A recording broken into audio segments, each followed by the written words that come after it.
Hello बच्चों, नमस्कार। चलिए, आज का टॉपिक है हमारा संज्ञा। ठीक है, हिंदी व्याकरण का एक छोटा सा टॉपिक संज्ञा, इसको हम आज पढ़ेंगे। तो सबसे पहले हम पढ़ेंगे कि संज्ञा की परिभाषा। ठीक है, संज्ञा की परिभाषा। तो देखिए, जो शब्द किसी व्यक्ति, वस्तु, स्थान, जाति, भाव आदि को दर्शाते हैं वे संज्ञा कहलाते हैं। जैसे आप लोगों को सभी को ये तो पता ही होगा कि संज्ञा की परिभाषा क्या है, फिर भी एक बार वे शब्द या जो शब्द कह लीजिए किसी प्रकार किसी व्यक्ति,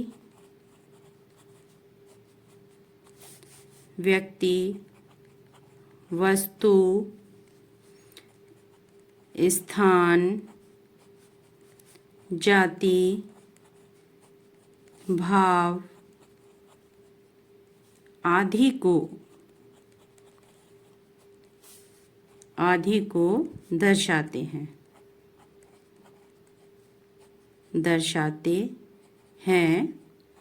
वे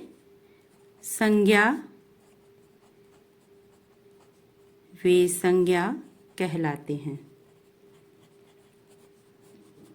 ठीक है,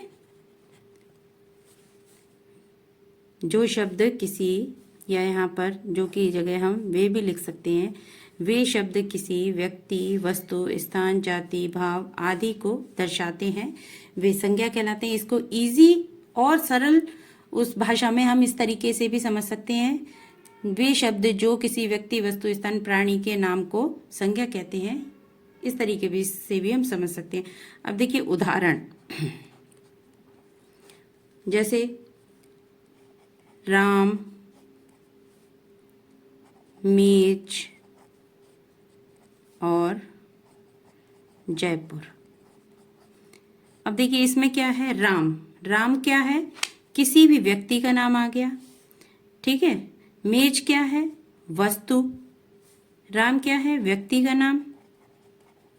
ठीक है, मेज क्या है, वस्तु का नाम, और जयपुर क्या है, स्थान का नाम। ठीक है, इस तरीके से। ठीक है, अब आगे चलते हैं कि संज्ञा के प्रकार।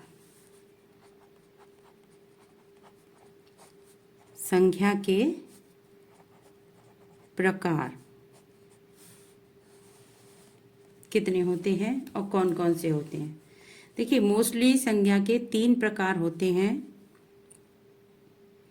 कि व्यक्तिवाचक संज्ञा, जातिवाचक संज्ञा और भाववाचक संज्ञा। लेकिन यहाँ पर जातिवाचक के भी 2 भेद होते हैं, एक द्रव्यवाचक संज्ञा और एक समूहवाचक संज्ञा। ठीक है, तो यहाँ पर हम लिख लेते हैं कि पहला है व्यक्तिवाचक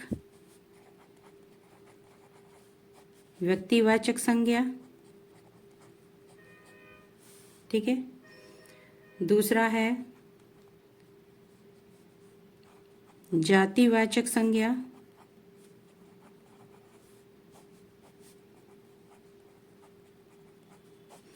तीसरा है यहाँ पर भाववाचक संज्ञा,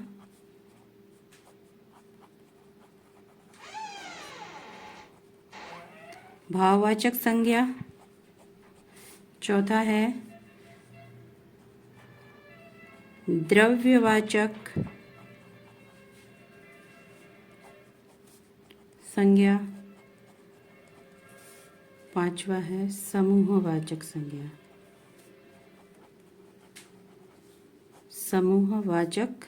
संज्ञा। ठीक है, ये जो 2 हैं, द्रव्यवाचक संज्ञा और समूहवाचक, ये किसके अंतर्गत आते हैं, ये जातिवाचक संज्ञा के अंतर्गत आते हैं।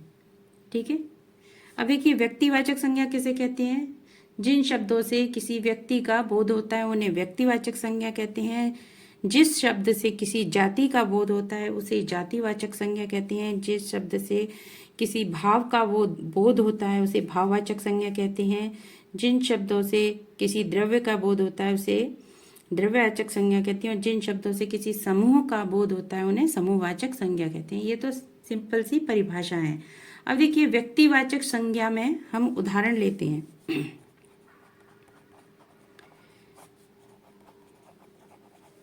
व्यक्तिवाचक संज्ञा, ठीक है, जैसे कि इनका उदाहरण, एक इसमें प्रमुख बात है कि व्यक्तिवाचक संज्ञा हमेशा एक वचन होती है। एक वचन, इस चीज का आप ध्यान रखिए, क्या एक वचन होती है। जैसे कि देखिए राम, ठीक है, हुआ, सुभाष, गंगा, यमुना, ठीक है। अब देखिए राम क्या है, राम कोई एक ही तो व्यक्ति है, एक है। सुभाष भी एक ही व्यक्ति है। गंगा क्या है, नदी, एक नदी है। इसी प्रकार से यमुना क्या है, एक नदी है। इसकी एक और है बात यहाँ पे समझ लीजिए कि जो व्यक्तिवाचक संज्ञा स्थायी नहीं होती है, जो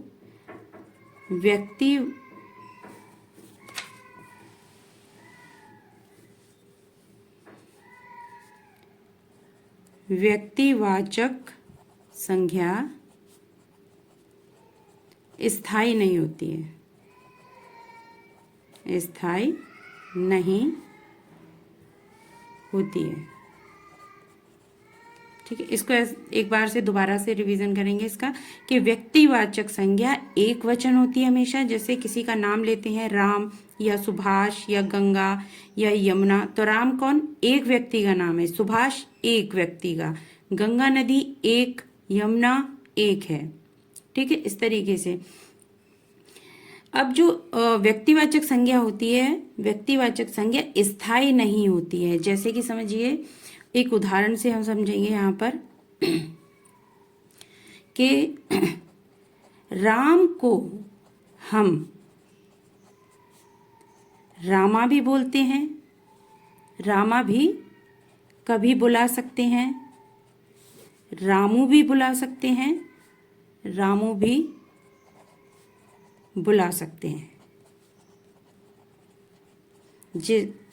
ऐसे समझिए इसको कि हम किसी का नाम ले रहे हैं, जैसे कि राम है किसी का नाम, उसको हम प्यार से कभी कभी रामा भी बोल सकते हैं, रामू भी बोल सकते हैं। तो ये जो व्यक्तिवाचक संज्ञा होती है ये स्थायी नहीं है, होती है, इनके नामों में बदलाव भी होता रहता है।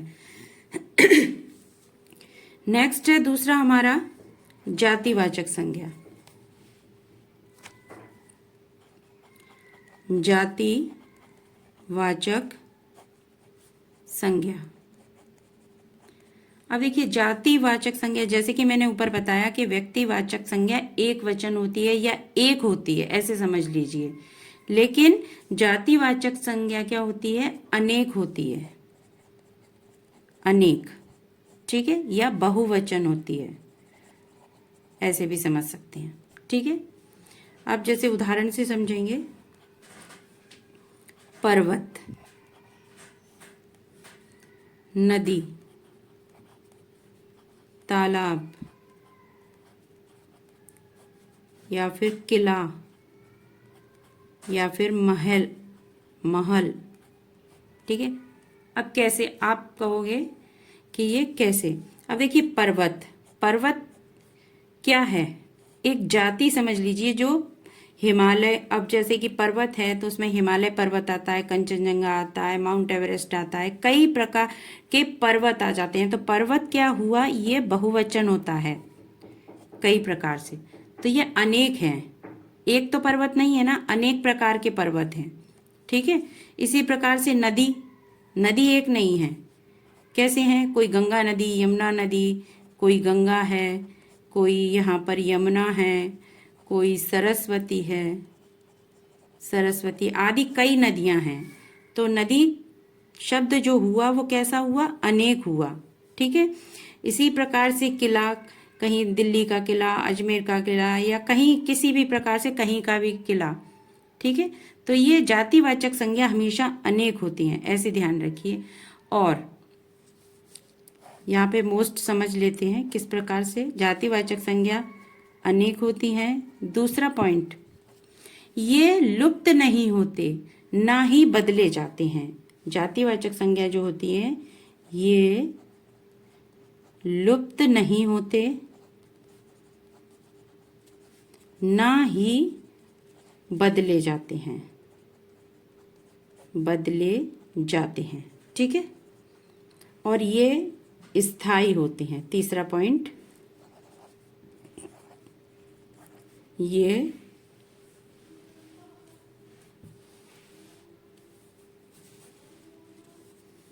कैसे होते हैं? स्थायी होते हैं। देखिए एक बार से दोबारा देख लेते हैं कि जातिवाचक संज्ञा अनेक होते हैं। पर्वत हुआ, नदी हुई, तालाब हुए। पर्वत कैसे हैं? कई होते हैं, जैसे कि हिमालय पर्वत हुआ, अरावली हुआ, ठीक है, आदि कई प्रकार से। तो कई पर्वतों को मिलाकर पर्वत जो है वो अनेक में आता है, बहुवचन होते हैं, ठीक है। इस प्रकार से पर्वत शब्द बहुवचन हुआ, जातिवाचक हुआ, ये जातिवाचक हुआ जो किसी एक जाति को इंडिकेट करता है। इस तरीके से भी समझ सकते हैं। किला हुआ, महल हुआ, ये सब क्या है? यह जातिवाचक संज्ञा के अंतर्गत आते हैं। इनकी 3 प्रमुख विशेषताएं हैं कि जातिवाचक संज्ञा अनेक होती है और ये कभी लुप्त नहीं होते हैं, जैसे कि पर्वत, नदी, तालाब, किला, महल, ये कभी लुप्त नहीं होते हैं, ना ही बदले जाते हैं, और ये हमेशा स्थायी रहते हैं, ठीक है। इतना आया समझ में? अब देखिए यहाँ पर जो जातिवाचक संज्ञा है उसके अंतर्गत द्रव्यवाचक संज्ञा और समूहवाचक संज्ञा आते हैं, ठीक है। तो सबसे पहले हम पढ़ेंगे द्रव्यवाचक संज्ञा। जैसे कि कोई भी पदार्थ ले लीजिए आप, जैसे हमने केमिस्ट्री में पढ़े हुए, लोहा है, सोना है, चांदी है, आदि जो भी हैं, कोई भी पदार्थ है वह कैसा होगा? द्रव्यवाचक संज्ञा के अंतर्गत आएंगे और ये हमेशा एक वचन होते हैं। द्रव्यवाचक संज्ञा कैसे होते हैं? हमेशा एक वचन होते हैं, ठीक है, ये ध्यान रखिए। इसी प्रकार से समूहवाचक संज्ञा, जैसे कि बताया मैंने कि पीछे कि जो समूह का बोध कराएं, वे शब्द, जो शब्द समूह का बोध कराते हैं, समूहवाचक संज्ञा कहलाते हैं। जैसे कि इनके उदाहरण देख लेते हैं हम। सेना,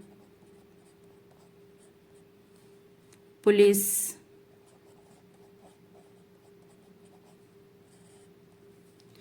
परिवार,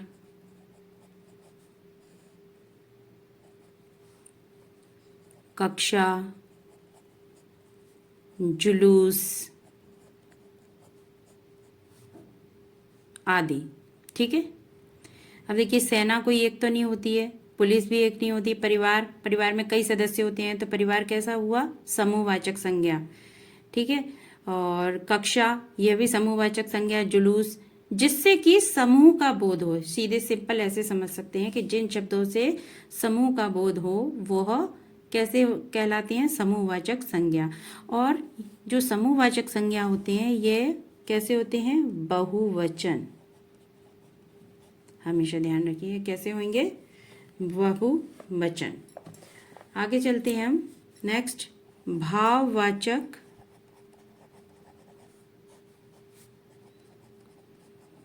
भाववाचक संज्ञा। अब देखिए जिन शब्दों से किसी भी प्रकार का भाव देखने को मिलता है उन्हें हम भाववाचक संज्ञा कहते हैं। सिंपल सी भाषा में समझें, भाववाचक संज्ञा हमेशा एक वचन होती है। एक वचन, पहले ये ध्यान रखिए कि भाववाचक संज्ञा एक वचन होती है। इनके उदाहरण जैसे कि महसूस करना, प्रेम,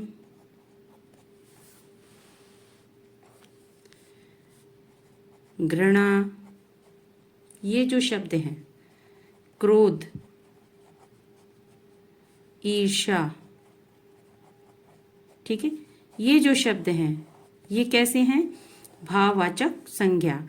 और ये भाववाचक संज्ञा हमेशा क्या होती है? एक वचन होती है। ध्यान से समझिए, जिन चीजों को हम देख नहीं सकते, सिर्फ महसूस कर सकते हैं, जिनको हम महसूस कर सकते हैं, प्रेम, घृणा, क्रोध और ईर्ष्या, ऐसे कई हैं शब्द, ठीक है, तो उनको क्या कहेंगे हम? भाववाचक संज्ञा।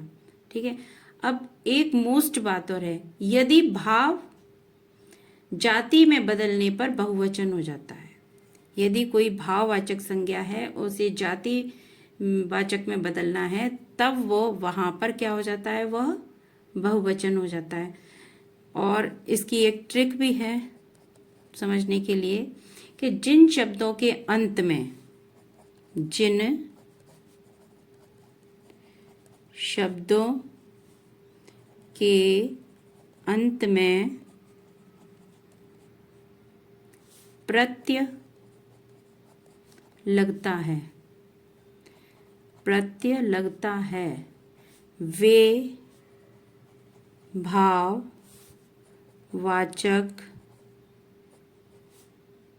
संज्ञा कहलाती हैं। भाववाचक संज्ञा होती हैं, कहलाती हैं। ठीक है। जिनके शब्दों के अंत में प्रत्यय लग जाता है, वे भाववाचक संज्ञा कहलाती हैं। समझ में आया? तो आज का ये छोटा सा एक टॉपिक था हमारा संज्ञा, जो कि कंप्लीट हो गया है। अगर वीडियो अच्छा लगा हो तो मेरे वीडियो को लाइक कीजिए, कमेंट कीजिए और शेयर कीजिए। किसी भी प्रकार की आपकी कोई भी समस्या है, उसे आप कमेंट बॉक्स में लिखकर भेज सकते हैं। ठीक है बच्चों, बहुत बहुत धन्यवाद मेरा वीडियो देखने के लिए। नमस्कार।